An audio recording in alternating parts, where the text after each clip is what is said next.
नमस्कार, शाम के 7 बजने को है। मैं हूं पंकज भार्गव। बिकरू कांड और विकास दुबे के एनकाउंटर के 14 दिन बाद कानपुर पुलिस एक बार फिर से सुर्खियों में है। कानपुर में किडनैपिंग हुई, पुलिस वालों तक आंच आई और फिर एसपी, डिप्टी एसपी, सीओ, चौकी इंचार्ज तक नप गए। ये ऐसी वैसी किडनैपिंग नहीं थी। किडनैपर 30 लाख की फिरौती पुलिस के सामने से लेकर चले गए। पुलिस पर आरोप है कि पुलिस ने ही फिरौती की डील कराई थी। कानपुर और उत्तर प्रदेश पुलिस पर दाग लगाने वाली इस कहानी में और भी मिस्ट्री है, जिसे आप देखेंगे, सुनेंगे तो हैरान रह जाएंगे।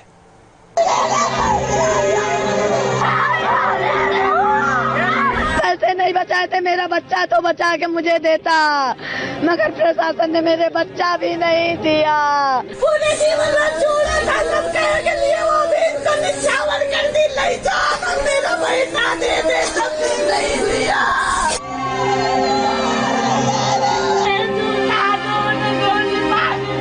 हमारा भैया नहीं है, पुलिस प्रशासन ने कर दिया। मेरा भैया मेरे हाथ नहीं है। उनका ना दरोगा बुलवाओ, ना रंजीत को उसको बुलवाओ। इनने सबने खा लिया, मिलके खा लिया, पैसा लेके खा लिया।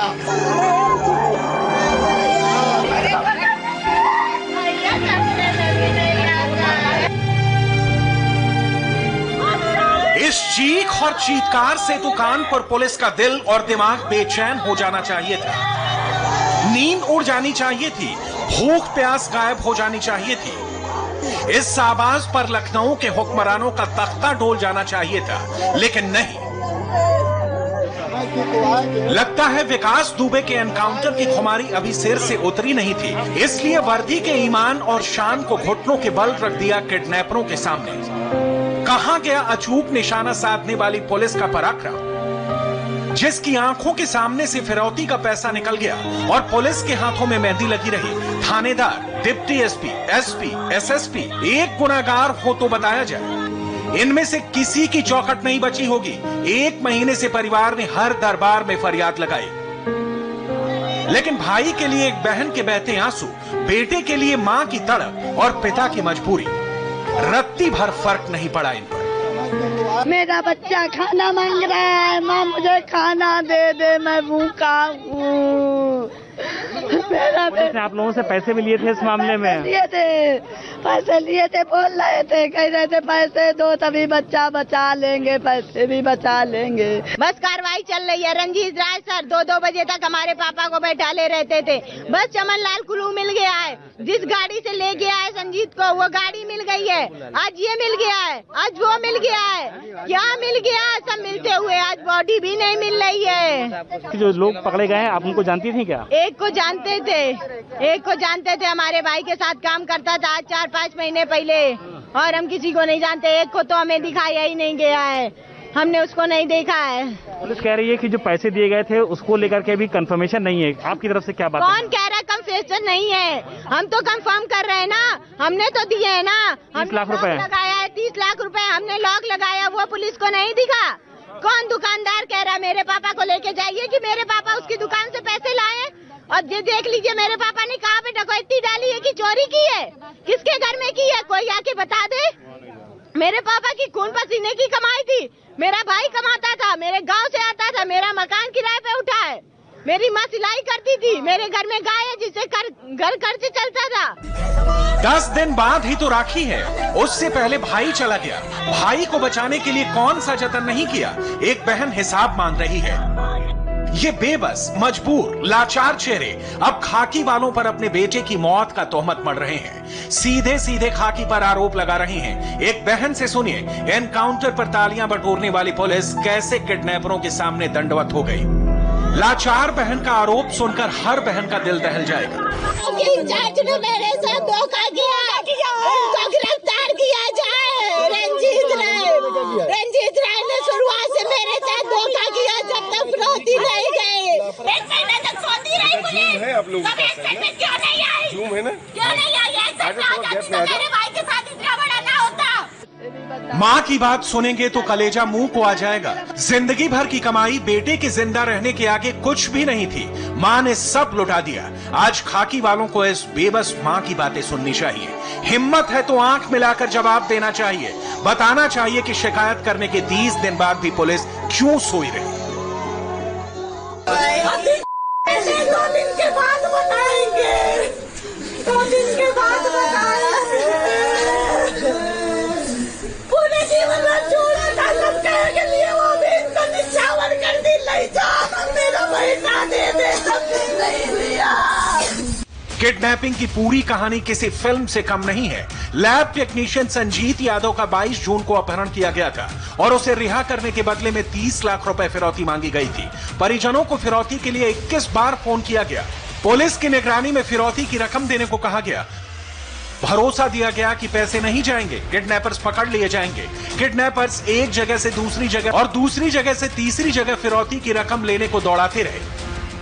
इसी गुजैनी फ्लाईओवर पे 13 जुलाई को अपहरणकर्ता आए थे और अपहरणकर्ताओं ने 3 लोकेशन बदलने के बाद पहले उन्नाव बुलाया, उसके बाद रामादेवी चौराहा बुलाया, फिर बर्रा इलाके में बुलाया और उसके बाद गुजैनी के इसी पुल पे बुलाया और संजीत के पिता को बोला कि जो तुम बैग लेकर के आए हो जिसमें 30 लाख रुपए है उसको इसी पुल से नीचे फेंक दो। नीचे फेंकने के बाद अपहरणकर्ताओं का कहना था कि जब वो पैसा रिसीव कर लेंगे, नीचे उठा लेंगे, उसके बाद दूर जाकर के एक मंदिर आता है, मंदिर के पास संजीत को वो सकुशल रिहा कर देंगे।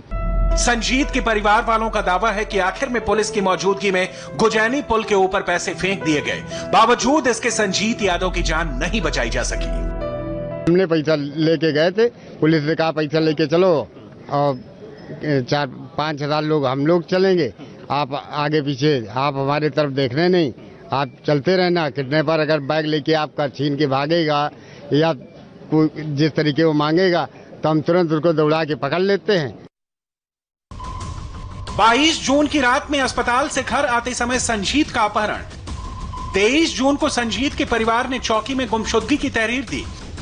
26 जून को एसएसपी के आदेश पर राहुल यादव के खिलाफ रिपोर्ट दर्ज, यानी अपहरण के पूरे 4 दिन बाद एफआईआर लिखी गई। उससे पहले परिवार को कितनी बार डांटा फटकारा गया। अपहरण के 7 दिन बाद 29 जून को संजीत के परिवार को 30 लाख की फिरौती के लिए फोन आया। 5 जुलाई तक संजीत का परिवार अधिकारियों से मदद की मिन्नत मांगता रहा। 13 जुलाई को संजीत के परिवार ने किडनैपरों के कहने पर फिरौती के लिए 30 लाख रुपए से भरा बैग गुजैनी पुल के नीचे फेंक दिया।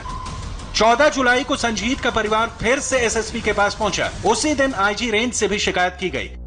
इस शिकायत के बाद 16 जुलाई को बर्रा इंस्पेक्टर रंजीत राय सस्पेंड हो गए। सख्त कार्रवाई की जाए। रंजीत राय के खिलाफ मुकदमा किया जाए। नहीं। संजीत की जो माँ है वो भी यहाँ मौजूद है। माता जी, आप बताइए कि आप क्या चाहती हैं इस मामले में? पुलिस ने जो लापरवाही की है, आप क्या चाहती हैं? क्या लापरवाही की है? ये जो मेरे बच्चे के ये हत्यारे हैं, इनको फांसी दी जाए। जैसे मेरे बच्चे के इन्होंने फांसी लगाई है, फांसी दी जाए। जैसे मेरे बच्चे को इन्होंने बोरम भर के नदी नहर में फेंका है, ऐसे इन्हें भी फेंका जाए। इनकी माँ और बहन किसी को न दिखाया जाए, जैसे मेरे को नहीं दिखाया गया, मैं तड़प रही हूँ।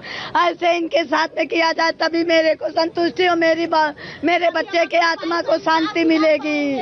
किडनैपर इनकार कर रहे हैं, पुलिस इनकार कर रही है और 30 लाख का बैग कौन लेकर चला गया, पुलिस ये तक पता नहीं लगा पाई। पुलिस से बड़ा कलाकार तो कोई है ही नहीं। 1 महीने तक पुलिस सोती रही। हत्या हो गई तो गुनहगार ढूंढ लिए गए। इससे पहले यही गुनहगार पुलिस की नाक के नीचे से भाग चुके थे। अब वो अपनी पीठ थपथपा रही है 5 आरोपियों को गिरफ्तार कर। जो 2 मुख्य अभियुक्त और पकड़े गए हैं, कुलदीप और राम जी, ये अपहृत व्यक्ति संजीत यादव के साथ जिस लैब में संजीत यादव काम करता था, पूर्व में उसी लैब में ये व्यक्ति भी काम करते थे। 26 जून की रात्रि में जब अपहृत व्यक्ति ने भागने का प्रयास किया तो उसके पश्चात इन लोगों ने निर्णय लिया कि इस व्यक्ति को मार दिया जाए। जो बैग ब्रिज के ऊपर से नीचे फेंका गया था, उसमें अभी जो 5 अभियुक्त पकड़े गए थे, उनके पूछताछ के दौरान उनके द्वारा ये बात को डिनाई किया गया है, जो कि अपराधी आपके सामने। जब ये आरोपी पकड़े गए तो एक नया ट्विस्ट सामने आया। आरोपियों के मुताबिक उनको फिरौती की रकम नहीं मिली, बैग उनके सामने था और पुलिस वालों को देखकर वो भाग गए।